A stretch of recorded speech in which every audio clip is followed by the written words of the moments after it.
Good morning, students. In the yesterday's video, we understood about personal selling and types of personal selling. So now with this video, the topic of personal selling is continued, and here we are going to understand the need और importance of personal selling.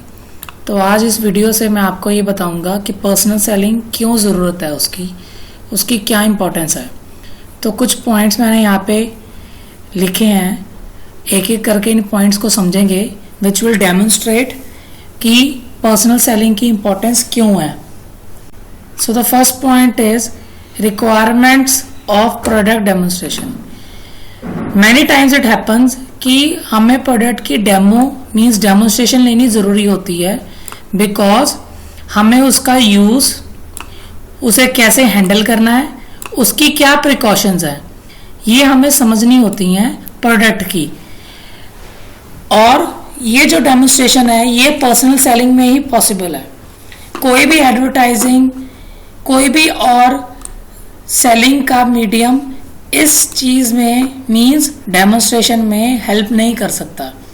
So one reason for personal selling importance is requirement of product demonstration. Now the second point is illiterate prospects. Illiterate prospects means अनपढ़. अब अगर हमारा product ऐसा है जिसमें हमारे जो कस्टमर्स हैं वो अनपढ़ हैं, तो इट बिकम्स वेरी इंपॉर्टेंट कि इलिटरेट प्रोस्पेक्ट को किसी और मीडियम के थ्रू, जैसे कि एडवर्टाइजिंग, ब्राउशर्स, किसी भी और मीडियम के रादर देन पर्सनल सेलिंग एक इम्पॉर्टेंट रोल प्ले करता है अपने प्रोडक्ट की यूजफुलनेस बताने के लिए और कस्टमर को कन्विंस करने के लिए कि वो हमारा प्रोडक्ट खरीदे. So the second reason why personal selling is important is whenever we are dealing with the illiterate prospects. Third is traditional necessity of personal selling.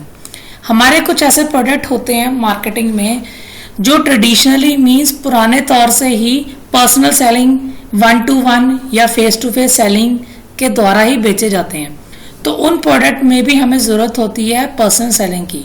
ऐसी दो एग्जांपल्स यहाँ पे मेंशन है. First is medicine. आप लोगों ने कभी देखा होगा डॉक्टर्स के पास मेडिकल रिप्रेजेंटेटिव होते हैं.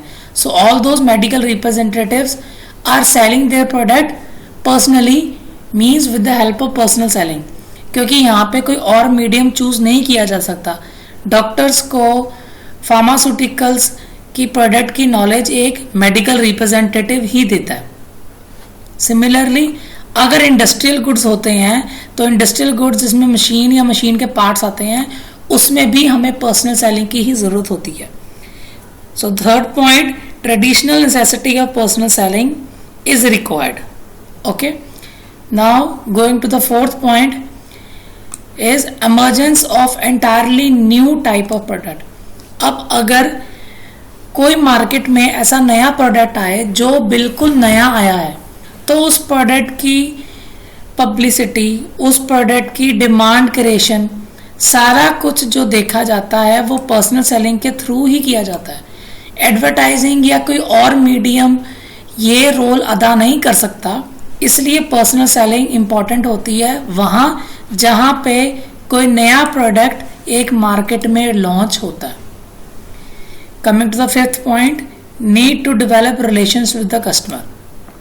Now we all know relationship बनाने का मतलब है कि किसी को मिलना, और रिलेशनशिप सिर्फ बन सकते हैं पर्सनल सेलिंग में, क्योंकि पर्सनल सेलिंग में ही हम कस्टमर को जाके मिल रहे हैं फेस टू फेस या telephonically.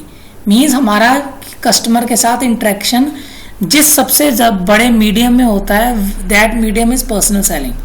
So personal selling helps in developing good relation with the customers and prospects, क्योंकि हम कस्टमर की necessities, day to day activities उसमें वॉच करते हैं और कस्टमर से अच्छा रिलेशनशिप बना सकते हैं. Six point is source of marketing research data.